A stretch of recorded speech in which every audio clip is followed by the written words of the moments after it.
حضرت عمر کا زمانہ ہے، مسجد میں عورتیں بھی نماز پڑھنے آتی ہیں اور مرد بھی نماز پڑھنے آتے ہیں۔ ایک خوبصورت عورت کا راستہ ایک نوجوان لڑکا روکتا ہے۔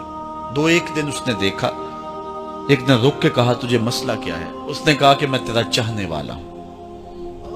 اس نے کہا کہ میری چاہت ڈیمانڈ جو کروں گی پوری کر دو گے؟ اس نے کہا آسمان سے تارے بھی توڑ لاؤں۔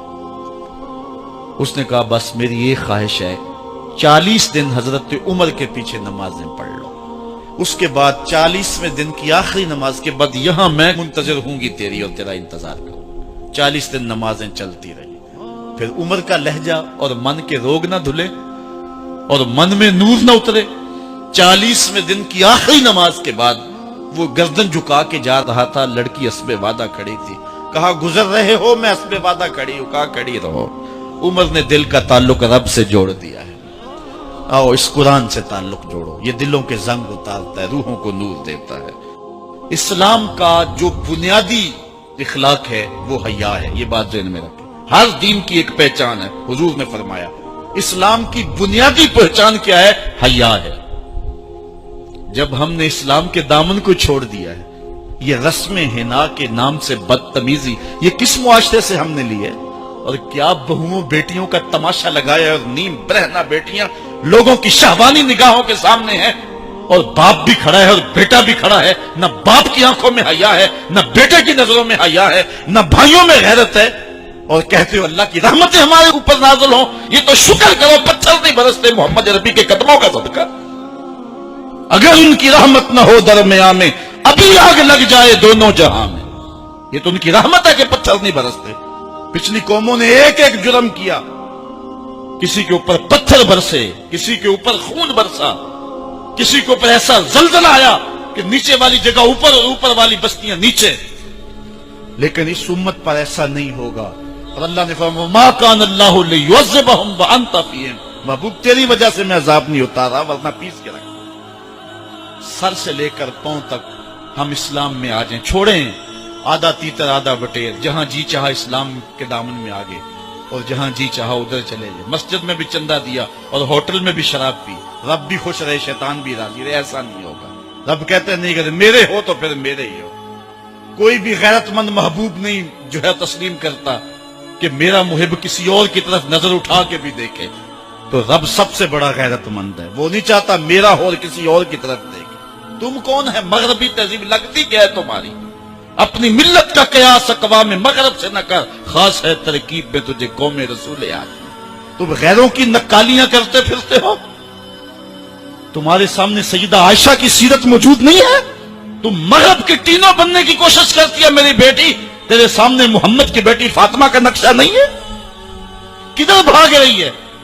یہ بال کھول کے بازار میں کون جا رہا ہے؟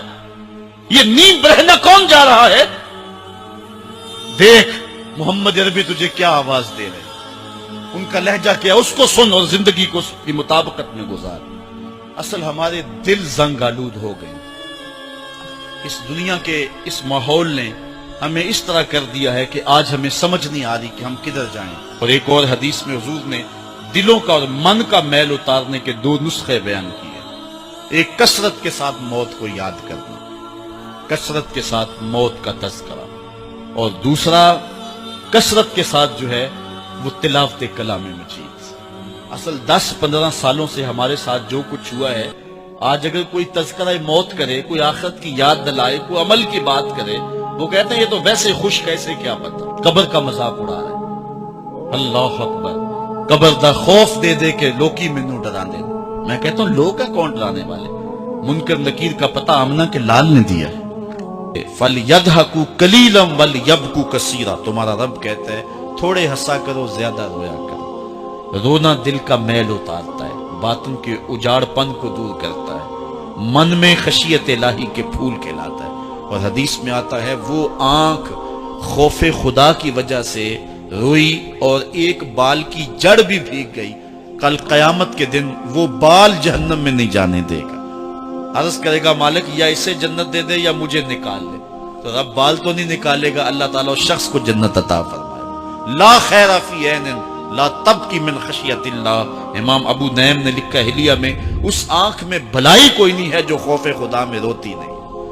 رونے کا مزاج بناؤ، طبیعت کے اندر نرمی پیدا کرو. اگر طبیعت سخت ہے، بعض لوگ تباً سخت ہوتے ہیں، تو روزانہ شام کے وقت قبرستان میں جا کر کے کچھ وقت گزار کے آیا کرو. اپنی طبع میں نرمی پیدا کرو، طبیعت میں سادگی پیدا کرو. اپنے زندگی کے معاملات کو زیادہ نہ پھیلاؤ کہ جو حساب دینا مشکل ہو جائے. مجھے اپنے والد گرامی کی ایک بات یاد آئی. آپ فرمایا کرتے تھے جس شخص سے پیار ہو جائے نا، اس کی آخرت کے لیے سوچا کرو کہ اس کی آخرت ٹھیک ہو جائے. اس کے لیے محنت کرو، کوشش کرو، جو تم کر سکتے ہو کہ اس کی آخرت ٹھیک ہو جائے. ہاں، ہر بندہ چاہتا تو یہ ہے کہ میری زندگی آسودہ ہو. آسودہ ضرور بناؤ زندگی کو، لیکن خیال رکھو کہ اس دنیا کی زندگی کی آسودگی سے آخرت کی آسودگی جو ہے وہ زیادہ عزیز ہے. یہ 4 دن کی زندگی ختم ہو جانی تھوڑی ہے، بالکل سانسوں کی گنتی ہے اور ختم ہو جانے والی ہے، اور وہ زندگی نہ ختم ہونے والی. اس لیے خندق کھودتے صحابہ پر جب حضور کو پیار آیا تو دعا کیا دی، اے اللہ میرے انصار کو بھی بخش دے، میرے مہاجروں کو بھی بخش دے. چونکہ زندگی تو آخرت کی زندگی ہے، ان کی آخرت کی زندگی کے لیے خاص طور پہ دعا مانگی. اس لیے اپنی آخرت کی زندگی کے بارے ترجیحاً ہم سوچیں اور اپنی زندگی کو بہتری کی طرف لے جائیں. 5 گانہ نماز شعار زندگی بنا لیں. زندگی جاتی ہے تو جائے، لیکن نماز نہ جانے پائے.